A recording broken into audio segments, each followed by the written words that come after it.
Hello, this is the Fifth Star Podcast. I'm Jamie. And I'm Albert. And this is a podcast where we're trying to find our next 5-star rated movie. And when we agree on a 5-star rating, this podcast production will come to an end. So on this episode, we are reviewing Richard Linklater's new film, Nouvelle Vague, which is French for the Is new that how wave. you say it? Vague? Isn't it? I don't know. I thought it was just vague, but I guess No, vague. no, it's something like Vogue. Vogue. Nouvelle Vogue, or something like that. That's pretty good. That's pretty good. I don't speak French, but yes, this is a retelling, I guess, of Jean-Luc Godard's making of the movie Breathless, which is considered kind of the movie that kicked off the French New Wave, which isn't technically true, but 400 Blows. Yeah, 400 Blows, but the year after, and it kind of gets into that whole setup. Yeah. So this is a movie about making movies very much. Yes. There's a whole genre of these kind of movies. Yes. So I was wondering, do you have a favorite movie about making movies? I don't know if I have a favorite, but I did keep thinking about Tim Burton's Ed Wood. Ed Wood. Yeah. Yeah. There's a lot of, because that's so also, many similarities. Yeah. It's also a filmmaker biopic, and kind of the whole, is this genius or madness? Yes, exactly. But I think Ed Wood is definitely more about Ed Wood as a person. Mm-hmm. Whereas this movie, we didn't really get to see much of Jean-Luc Godard's inner workings or personal life. Yeah, I think I did think that he gives you just enough of what's like driving him. Yeah. And some of that in the first part of the movie. Yeah, but not nearly as much as like we get of Ed Wood. That's true. And that kind of thing. But yeah. What do you have a favorite? I kind of looked at a list, and I'll read off a few in case any of these trigger for you. Yeah. But I do have two, and one of them is my favorite. So you have movies like Super 8, The Aviator, which I love. The Aviator, Tropic Thunder, which is hilarious. Boogie Nights, Barton Fink. Oh, so these are all fictional. Okay. I thought you were just talking about like biopic movies. Movies about making real movies. Yeah, I mean, I guess But Aviator would works. count. Ed Wood, The Blair Witch Project. Oh, yeah. That was like a fun take on it. The Player, which is a Robert Altman film with Tim Robbins, which I've always loved that movie as kind of a quintessential. I mean, we've been talking about The Studio because I'm a little late to watching Studio. I've started watching a few episodes now. But to me, like, that's very much in the Player, Robert Altman kind of vein. But probably my two favorite are Singing in the Rain. Oh, yeah, I guess that counts. Which is totally like their whole time they're making the transition into like a talkie, and so with sync sound. Yeah, and so that whole part of it is just like really fun. But just beating out Singing in the Rain is 8.5, which is Fellini's like movie. So still haven't seen that one. Yeah, it's just there's just something about that movie that's just like magical, and the whole like surreal aspects of it. But yeah, so I would say that's probably mine. Okay, interesting. So now it's time for us to give our scores. Yes. We, like to, we're going to talk about our take on this movie and give our thoughts on it. But, before we kind of reveal what we felt, I like to see what we think each other gave it. Yep. I think, Jamie, you gave it a 3.5, I'll say. 3.5. Yeah. What do you think I know that you really did not like Breathless. So I feel like that gives me maybe a clue. I'm going to say you gave this a 2.5. Okay. 2.5. We'll reveal what we gave it, reveal our scores, but no, that's not what I'm supposed to say. We're going to save our reveal for the spoiler section. Yes. But first, spoiler-free thoughts. What did you think of Nouvelle Vague? It was very interesting. I think that because I had never watched Breathless. Yes, okay, that's what I was going to ask. Have you seen Breathless before? Well, because I'd never seen Breathless, Mm-hmm. I went in, mainly blind. Okay. And I thought it was really interesting how they kind of explain how production traditionally works and then how he's choosing to do it. And I've been on some film sets, no big ones or anything, like small ones and things like that. So But you I understand like the understand the operational rules. flow and the way I it should understand, look. yes, I understand the rules of continuity. I Yeah. understand like the 180 rule. I understand, all of those things that he was completely breaking and throwing out the window. But I also understand that is like the point of French New Wave.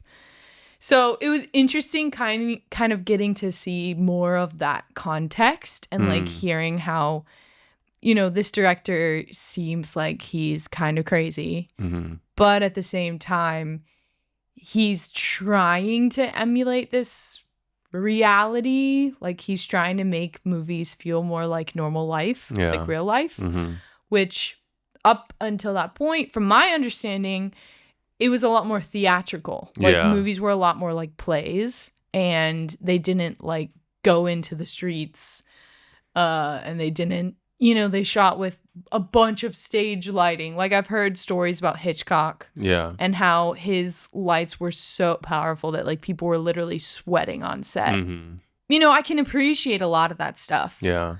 But and then I also thought it was interesting how even Linklater is, editing this movie like it's new wave. He was doing kind of jump cuts. Yeah. Not as abrasive. Yes. But and still jumping from one scene to the next. Yeah, like so it's in black and white. It's a 4:3 aspect ratio. He has these moments where whenever like characters are being introduced, they'll just be like a portrait shot of them posing for the camera with their name coming up, and then it'll just like cut into I thought that was interesting. Yeah, so those are all very much like nods to the French New Wave and like fourth wall breaking and all that kind of stuff. So I thought those elements were good, but there is a part of me that wished that he pushed that more. Because so I had seen Breathless like a few years back. Yeah. And I've watched it now. Okay. Afterwards. So I'll be curious to get your take on it afterwards. But I had, I remember generally the feeling that I got from the movie, but I didn't really remember the specifics. And then so after watching this, I turned on Breathless and rewatched it. Okay, so we did the same thing. Yeah, so we did the same. But I went to sleep at like 4 a.m. Oh my gosh. But It was really interesting rewatching it, and it made me think, man, Richard Linklater was a little too tame. Like he could have made it a lot more jarring. Yes, like he's referencing, very much what's happening. But when you watch like 400 Blows, which is Francis Truffaut's movie that which I did came out see the that year one before. too. Okay, you did. So I really like that movie. I like it that a one lot. was good. Yeah, I like it a lot better than Breathless. If you watch it, like it's not as stylized as Breathless is. Like it's much more like traditional. Yeah, the jump cuts aren't crazy. Yeah, with like specific moments where some of those influences come in. Like for example, the final shot, which they reference in the movie. Yes. And the freeze frame. Yeah, like that the kid is running and then he turns, looks at the camera like zooms in and freezes on his face, right? Yes. And it's like a really striking like moment. But I think what Godard does in Breathless is like then he just goes totally on the other, he goes off the deep end, right? Like just breaks all the conventions. And so part of me thought like, man, I think Linklater's retelling could have been a little more fun if he pushed that a little more too. Yeah, I agree. I think since I hadn't seen Breathless, thought it was confusing that the movie was shot in such a way that like it was really difficult to tell how many days had passed. I mean, it would say like day 3, day 4 or whatever, but I wasn't keeping close track of that. And so it was really hard to kind of tell what was going on sometimes because they weren't really explaining things expositionally or anything. They were just kind of dropping us into a scene and then moving on and dropping us into a new scene. I think what was really cool watching the movie afterwards was like understanding a lot of that context And also like getting to see how close the actors' performances were. Because I thought they did a really good job of matching the vibe. Yeah. Even how many years later? 40, yeah, that was 1960. 65 years later. Yeah. They have actors like mirroring their performances really well. And yeah, I thought they did a good job. And even the casting was great. Like they really do resemble They really did. The actors or especially the directors. He looks a lot like him. Yeah. And even like their manners, that was so good. It really did feel almost like this could have been a documentary from like a behind the scenes, you know? Of like the actual making of the movie. Because rewatching it was fun to be like, oh my gosh, that is like actually they matched the shot, they matched the performance, all that kind of stuff. Yeah. But then you get a little bit of like the backstory of what they were actually saying, because it was shot like without the sound and that was dubbed in. But that's the part that I'm not sure. Like, I feel like that might be where the comedy part comes in, where it can't, because you do see their mouth moving. Right. So they couldn't have actually been saying some of the things that they're saying in the Linklater version. But there were a lot of shots where they weren't facing the camera. Oh, so you think that could have actually been what they were saying? Because this is a lot of shots where they weren't. Yeah, you had a journalist or someone who was like documenting things that were happening. Yeah. And people understood, like Jean-Luc Godard, like he was like a well-known film critic of the time, right? Mm-hmm. Like, so he was very much like versed in film history. Truffaut's 400 Blows comes out, and then he understands what he's doing. He understands the moment in time. So I do think it's possible that there are records of or accounts of what the actors were actually saying when the camera was rolling. And so that's one part that I was like trying to look into, like, did Linklater like find those actual pieces of dialogue and put that in the movie, or was it just comedy? The camera didn't even sync sound at all, though, right? No, I know, but like people who were on set, or the actor saying like, "Oh, this is what I did ended up saying." But I also thought this movie was just really funny. Yeah, like I found it hilarious. I love movies about movie making. Yeah, I loved the AD or whatever. Oh yeah, he was really funny. He was so funny. Yeah, when he's like showing the script. Yeah. Yeah. Now this is my 3,000th movie that I've seen now. On Letterboxd, I was at 2,999 with Frankenstein. You broke 3,000. And I was like, what movie is going to be my movie to break 3,000? But you picked this movie for this episode. I did. And I didn't know anything about this movie. Except that it was Linklater. It was Linklater, yeah. He also put out another movie this year, so I didn't know if that's what you were talking about. But I thought this was I appreciate your choice. You didn't know this was my 3,000th movie, but I appreciated it because I love Richard Linklater. He was very formative in part of like my film appreciation and all that. Because I very much got into movies in the 90s. Yeah. One of the fascinating things about Linklater being the one to make this movie is that Godard is considered like the father of French New Wave. Right. And Linklater is in a lot of ways like one of, if not the father of like the 90s independent movement. He wants to do things that are different. Yes. He wants to break traditions. Yeah. I mean, he's so innovative as a filmmaker. Yeah. When he did Slacker, that was 1990. Wow. I mean, you had Sex Lies Videotape from Steven Soderbergh the year before. That's also like those two movies are often considered like what spawned the 90s like indie movement. Right. But Sex Lies Videotape was like over $1 million in budget, whereas Linklater's Slacker was like a $23,000 movie.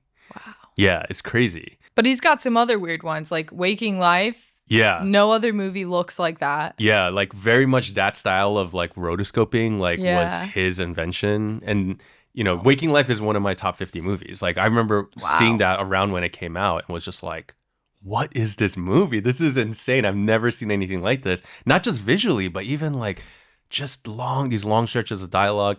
You have the before series, so before sunrise, before sunset, before midnight, and Boyhood. yeah, Boyhood, which all those 4 movies are very much playing with the meta, like real time passing of Have you the heard about his actors newest growing up. project? No, but don't tell me. Can I please? No.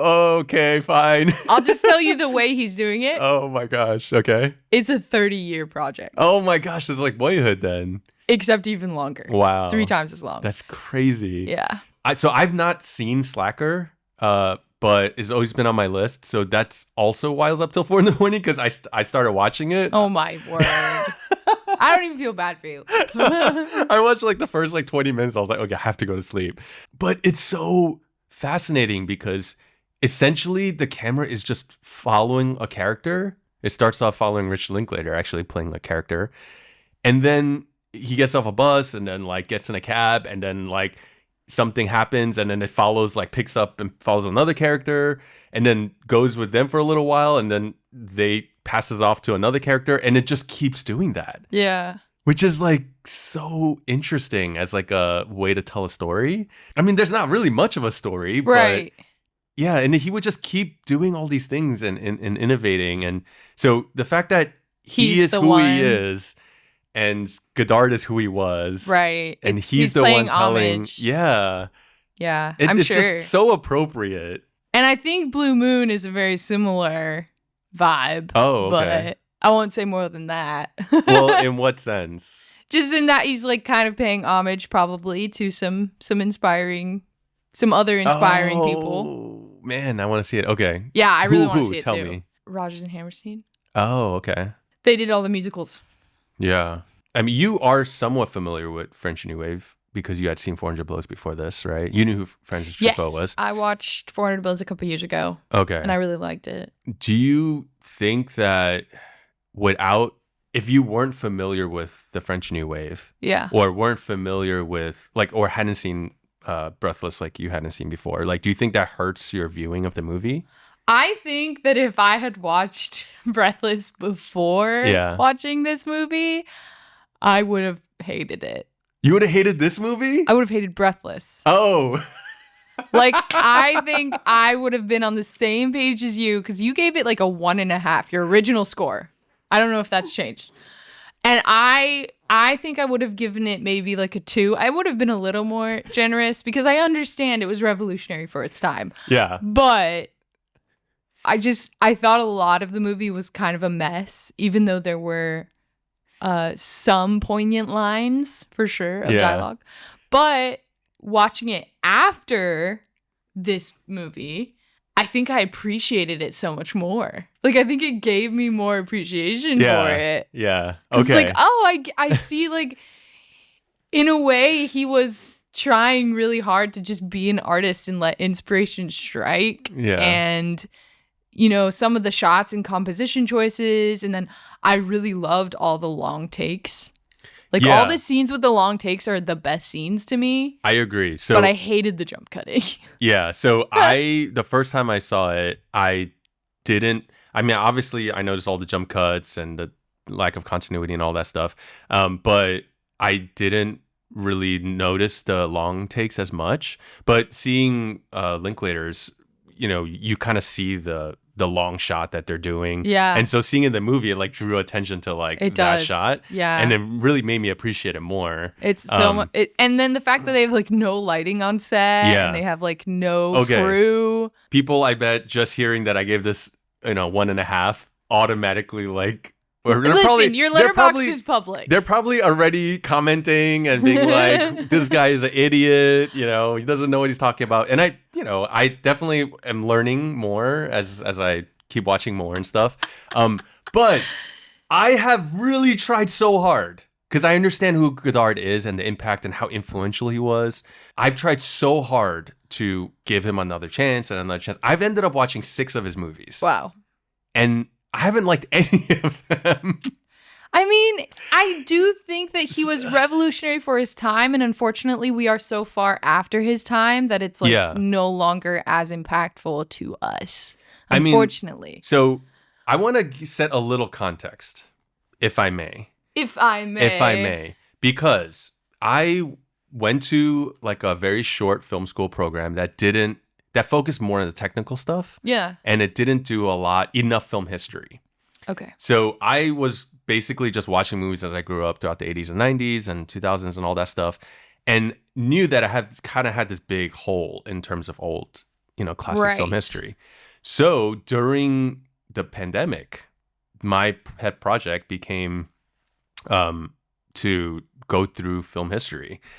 So I started like silent films, and then I kind of had a list of like greatest films of all time and all that stuff. And I just went sequentially year by year. Yep. Without watching any new movies in between. So for those like months, I didn't keep up with any like recent movies. But during the pandemic, there wasn't as much coming out. So as I'm going through this, I'm starting to see like the progression of what leads into the French New Wave. And it didn't come out of nowhere. Yeah. I think it's important to, because I don't know how many people who are going to watch Nouvelle Vague is going to be familiar with this stuff. So I think there's just like a few movies that are really essential to like note that are referenced in this movie. So first of all, you have Roberto Rossellini show up, and he was super influential because he was kind of like the pioneer of the Italian neo-realism. Yes. And that came before the French New Wave. And that was 1945. He put out a movie called Rome Open City. Yep. Very famous. Yeah, very famous. And it's a really good movie. And what was revolutionary about that is, yes, movies up until that point, Hollywood, it's all been like very staged, theatrical, all that kind of stuff. But because of World War II and everything getting destroyed, like in Italy, like studios were just like in rubble,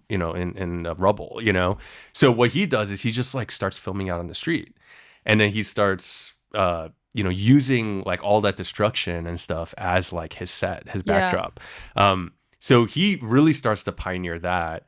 And then he has this one moment where like there's like this very famous death scene where he doesn't shoot it conventionally. Like normally you would cut to like a close up and all this stuff, but he stays like far away in like a wide, and then cuts to like a handheld camera in a truck as it's like driving away.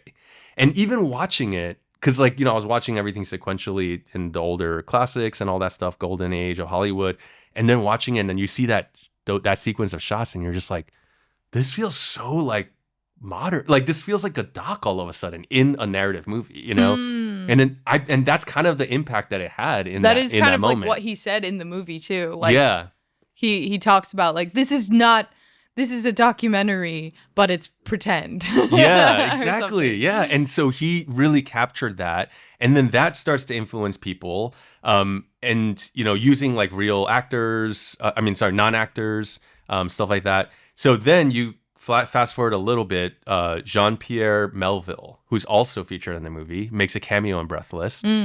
He's actually, if Godard was the father of French New Wave, Melville was the godfather of French New Wave. Like what he did was like, so in 1949, he makes a movie it's translated as The Silence of the Sea. And he wants to make this adaptation of this book, but he doesn't have the rights and he doesn't have studio backing. So he creates his own studio. So he very much is like the original like film auteur indie filmmaker. Creates his own studio just to make his movie without even having the rights. And because of low budget and all these things, he has to use natural lighting, very minimalistic, and then he starts doing like going out and shooting shots of like B-roll archival stuff of the city. And you just have people walking by and looking at the camera and stuff. And he just like cuts that kind of stuff into the film. He has like transitional wipes and all these kinds of things that he's doing that are really like new and fresh. And so guys like Godard, Truffaut, like they're growing up seeing this French filmmaker doing this kind of stuff. And Melville focused more on like noirs and stuff, which Breathless is. So it very much is like he's setting the stage for all these guys. And then a few years later, you have Ingmar Bergman, who's 1953. They referenced him a lot. They reference him because the last shot in Breathless, he says, let's pay tribute to Monica. And that's a reference to Ingmar Bergman's Summer with Monica. And in 1953, it's like a kind of standard film, with these characters and this drama, this love story and whatever. But right in the middle of this movie, you have this shot where the female protagonist, she is like smoking, and then she looks at the camera, and then the camera just like pushes in on her, and it just like holds on her, like breaking the fourth wall. And that moment is like the moment that just like breaks the dam, Yeah. Like highlighting that fourth wall break.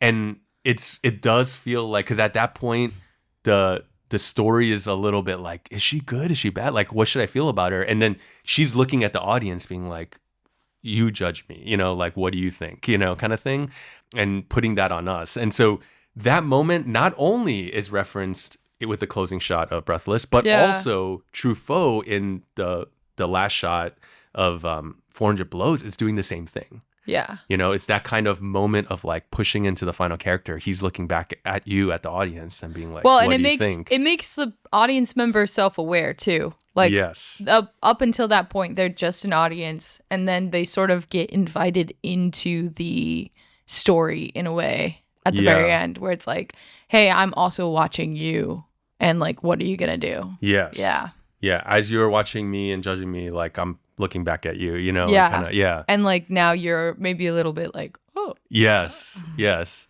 And so, and in 400 Blows, there's a shot where the kids are running out of the theater, and there's a poster of Summer of Monica on the thing. So yeah, so like these movies, and so when like Melville shows up in Nouvelle Vague, like I was like, yes, like you. I'm so like, one thing you really get from this movie is Richard Linklater's movie is that he knows all of this history. Yeah. And he's like studied it. Yeah, as much as I'm trying to study and learn, like he's showing all these people, and I'm like, I have no idea who these people are. He like knows all of the people who are involved, all the kind of things that led up to it. And so when he brings these people into the story for these moments, like he's paying homage to like this legacy, that's kind of been passed down, that brings Godard to this moment, and all of that, not all of that is like explicit. But I think that helped me appreciate this movie a lot more, kind of knowing that. But it does make me feel a little bit like, if someone doesn't know any of this, like, could they enjoy this movie at all? Yeah, I was thinking that too, because I knew a lot of it going in, because we've had a lot of conversations about film history and stuff. Yeah. And like, you could totally teach a film history class, I think, at this point. I would love to do that. But I think because I was familiar with a lot of those directors and movies, I appreciated the work a lot more. And I agree. I think if you were not familiar with a lot of that film history or French New Wave, this movie might be like really boring. Yeah, because the first half, even knowing some of this stuff, there's just so many characters that are being like introduced all the time. And it's not actually that important, but you wonder, like, am I supposed to know who these people are? Yeah, like, who is this? Like, yeah. And then it just like jumps into the next scene. And yeah. So there is like the first part of the movie that I was not fully engaged. But once they start making the movie, I was hooked. And I think that's the part where if you just like movies about making movies, you can still really enjoy this movie. That's true. Yeah, because once they start making the movie, I thought it was hilarious. It was so funny. A lot of fun. I guess then you shouldn't watch Breathless before you watch this movie then, because I was almost thinking like, is that required, viewing beforehand? I think if you really loved Breathless, you will really love this movie. Yes, that's true. But I do think if you don't know the context of what was happening that led up to this, I think you would just watch Breathless and be like, what is this? What is going on? Yeah. And I think that's part of why, I think that's like my 1.5 rating of Breathless is not because I'm saying it wasn't important or a movie that was influential. It's just your enjoyment was my low. enjoyment was low because I just think like it is a mess of a movie. And this, Nouvelle Vague helps explain how that happened, which I really appreciated. Yeah. But watching it, the first time I didn't know like it was that influential. And even the first time I watched it, Breathless, I watched it and was like, this feels like Tarantino. Like these long dialogue scenes that just feel so natural. And I was like, yeah, it's like I see the influence. I see the thing that's been passed down, Well, okay, now I really want to know what you gave it. Okay. So you thought I would give it a 2.5 out of 5, and I gave it a 4.0. Yeah. Wow. I thought it was so.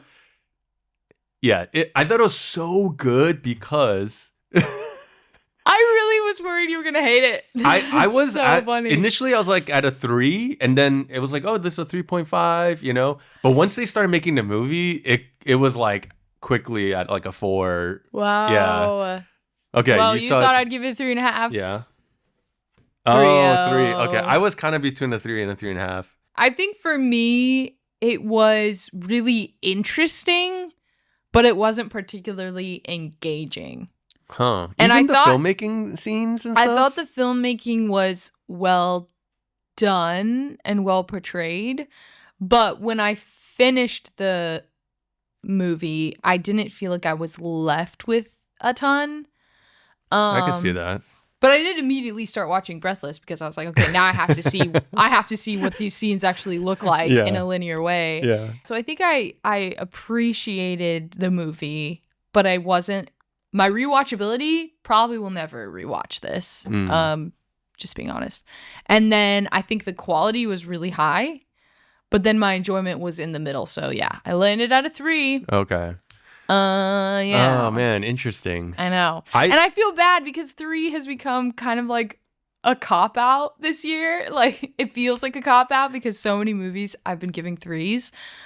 But like, that is kind of where I landed. I don't know. Yeah, I mean, I think if a movie doesn't stand out in any particular way, it is very forgettable, right? Yeah. It just kind of becomes like part of.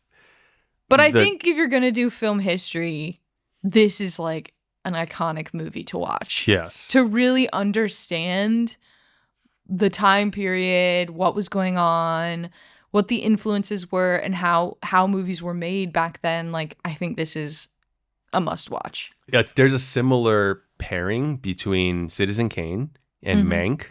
Yeah. Because I saw Citizen Kane first.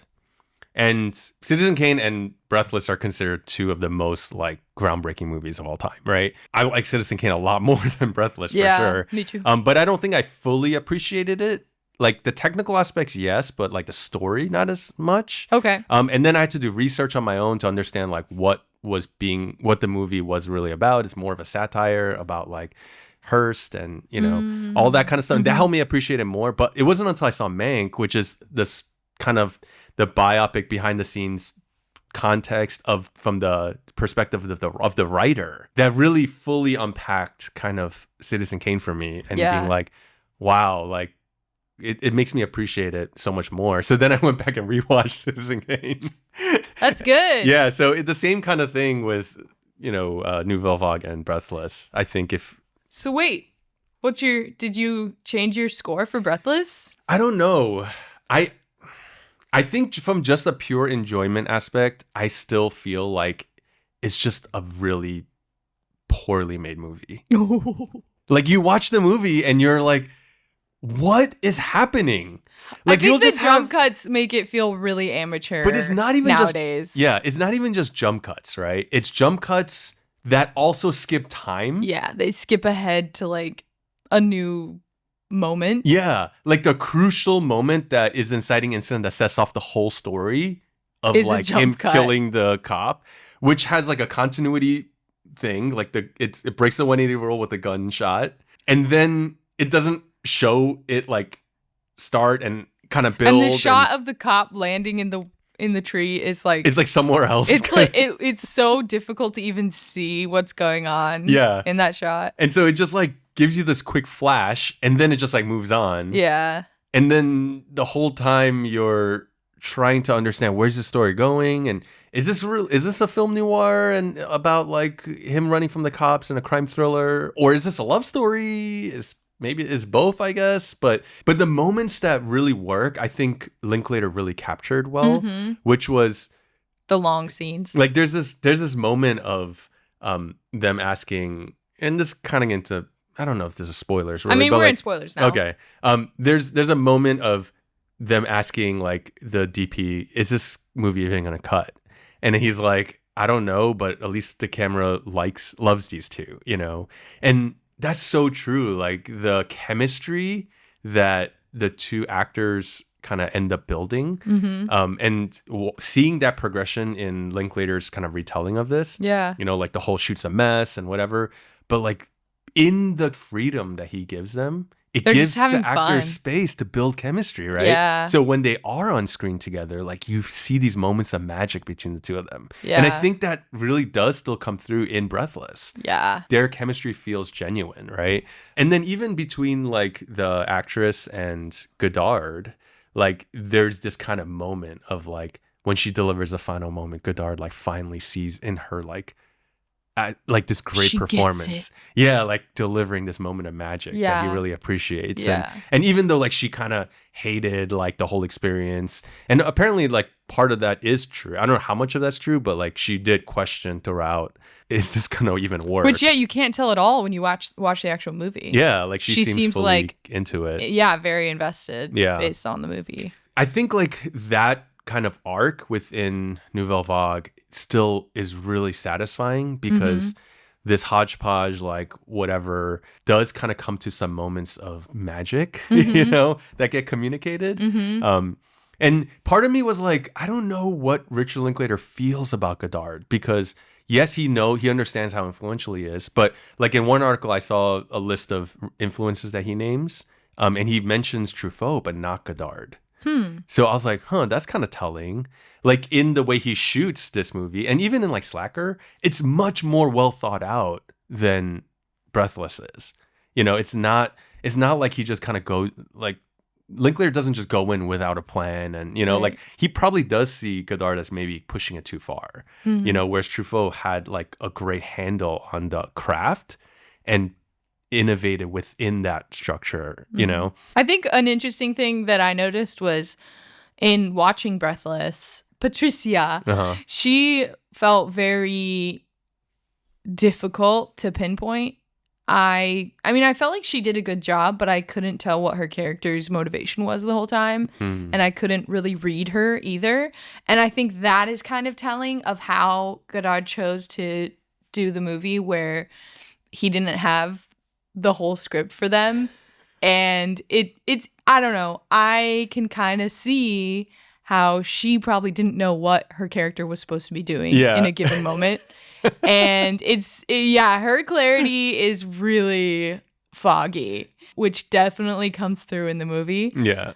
I think, however, the guy, he is a lot more grounded in like the story, and like what he's supposed to be doing in a given scene makes more sense.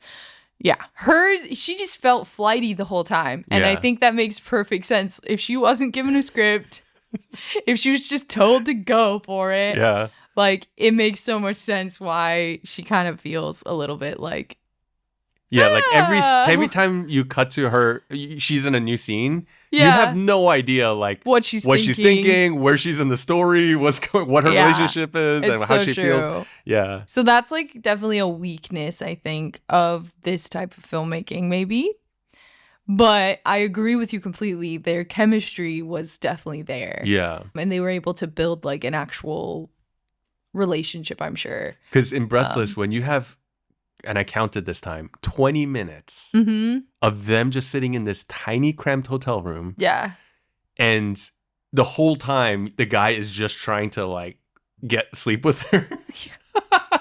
It's ridiculous. Yeah, but even in that, like with her performance, like she's kind of playing this fine line of like I like him, but do I love him? Like what do I want? Where do I want to take this relationship? Do I want to kind of embrace him or not?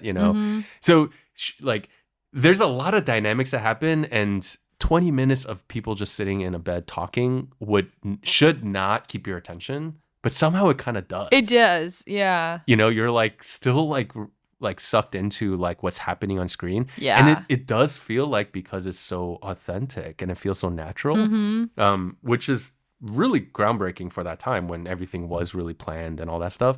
Everything was staged and performing. Yeah. And he's like, you're not performing. Exactly. Yeah. And so with the whole Linklater, like I think there's a reading of his movie that's like, oh, this is just a love letter to French New Wave and Godard. But I don't know if I agree with that. I think he does respect Godard. He does appreciate the influences and all this stuff. But I do think he did a good job of like asking the question, is Godard crazy or a genius? You know? Like, is he a hack or is he a like brilliant? Because you have like a lot of these moments of filming for 2 hours on the first day of your debut film and then being like, oh yeah, that's it. We're wrapped. Yeah. Or moments like he's like prepping, which apparently this is what that 2 hour thing did really happen. He also, what really happened was he would Write the pages for the day that morning. So one day him just kind of throwing it out and being like, okay, we're not filming, we're wrapped. And then them being like, but we didn't start filming today. Crazy. And you see things like that, or like not giving the actors the script. Like he would write the dialogue in his notebook and not let anyone read it right before they film, like give them the lines and rehearse like a couple times and then would just like shoot.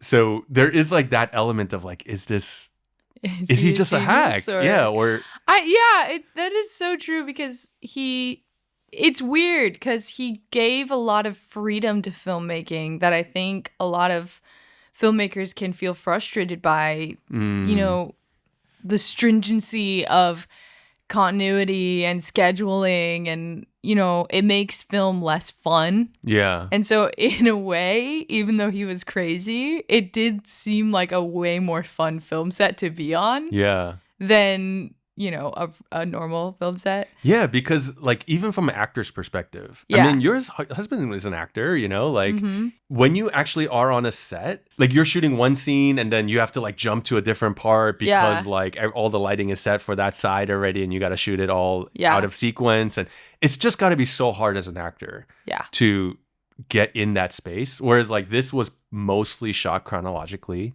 And it becomes a lot easier to let those things develop, those relationships develop naturally throughout the course of the story, or like not stopping for continuity or things like that. You could just like stay in the moment.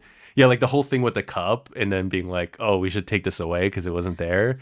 And then he's like, no, put it back. He's like, reality is not continuity. And I was like, no, actually, reality is continuity. This is reality is very... Yeah.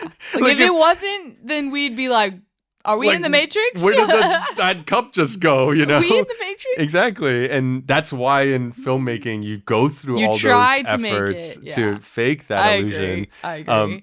But it is a really interesting approach. There is an element of this movie that speaks to what is genius, right? Where does like revolutionary art come from? And you would think it's someone who is just like this brilliant person who just has like unlimited time and control and resources, and then they go, okay, what am I gonna do? And then they create this masterpiece. But it's referenced in the movie too, like, you know, quotes from like Duke Ellington is like, don't give me like whatever, give me a deadline, right?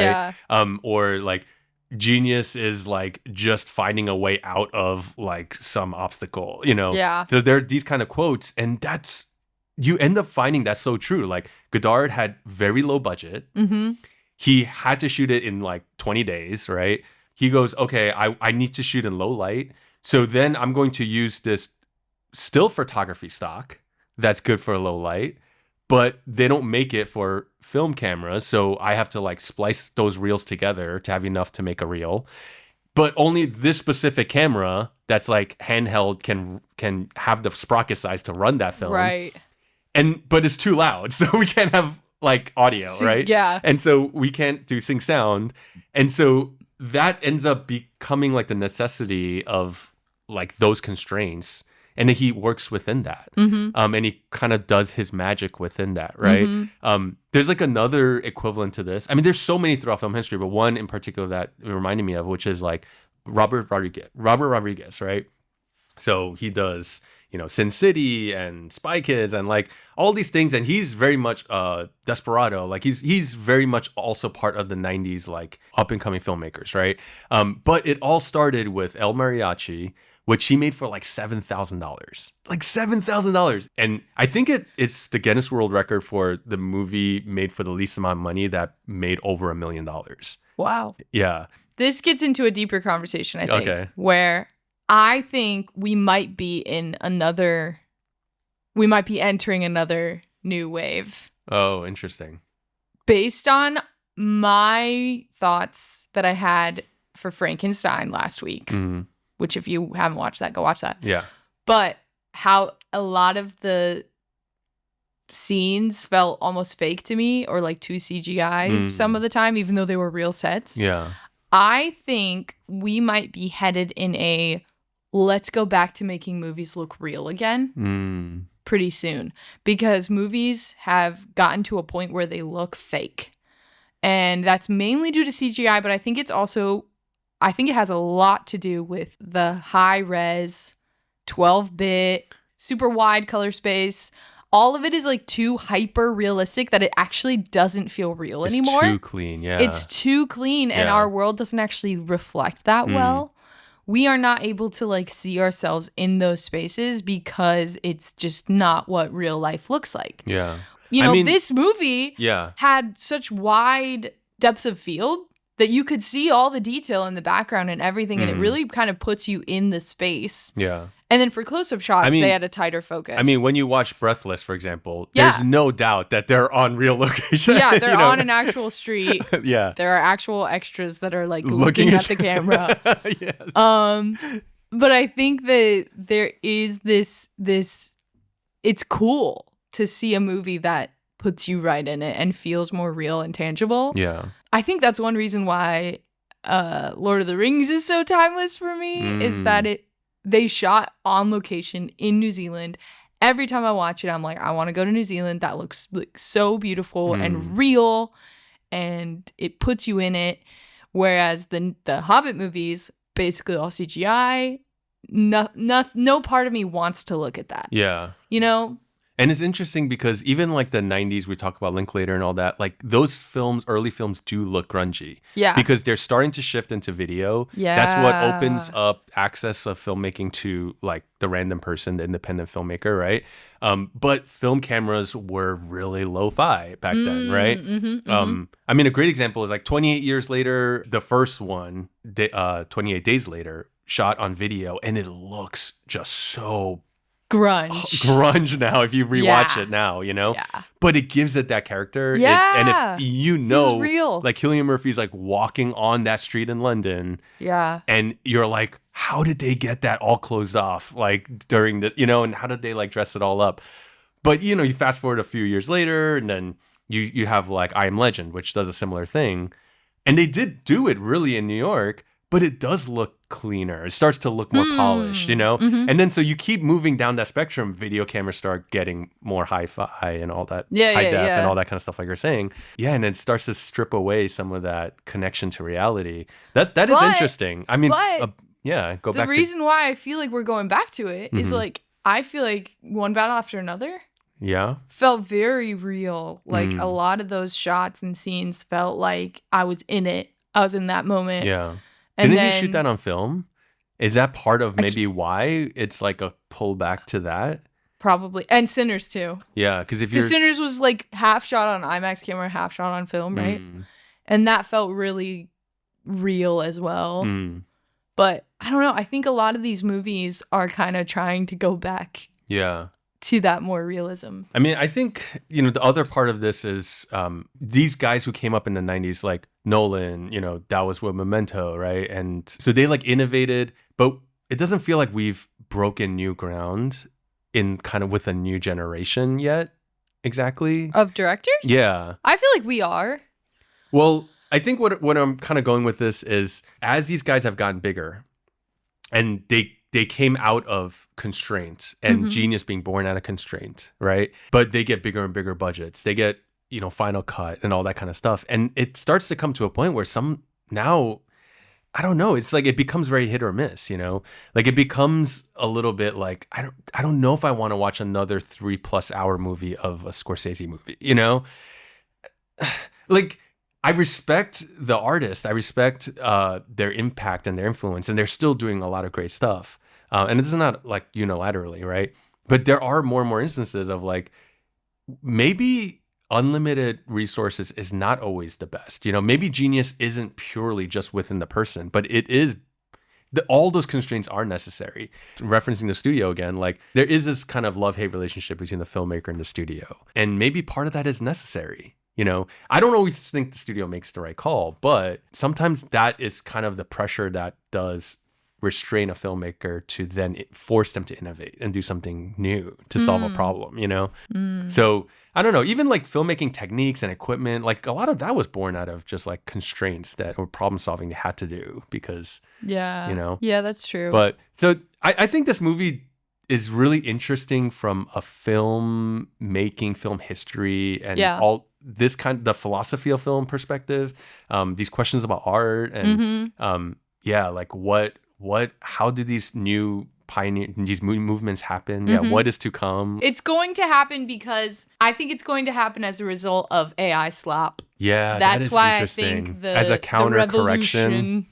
Is going to happen. No, you make a really good point because deepfake is getting more and more convincing.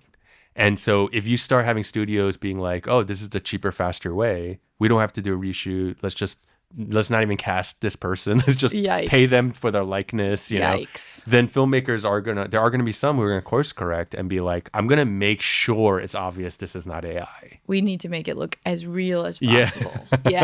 Interesting. Yeah. All right. Well, that's kind of our thoughts on Nouvelle Vague. Yeah. I enjoyed it, you know, but would you still recommend it? I enjoyed it too. Yeah. Okay. I think it's definitely recommend to any film history people. Yeah. So if you saw it, let us know what you thought. And you can follow us on YouTube, Spotify, Letterboxd, or Apple Podcasts. And join us next time as we continue our quest for the 5th star.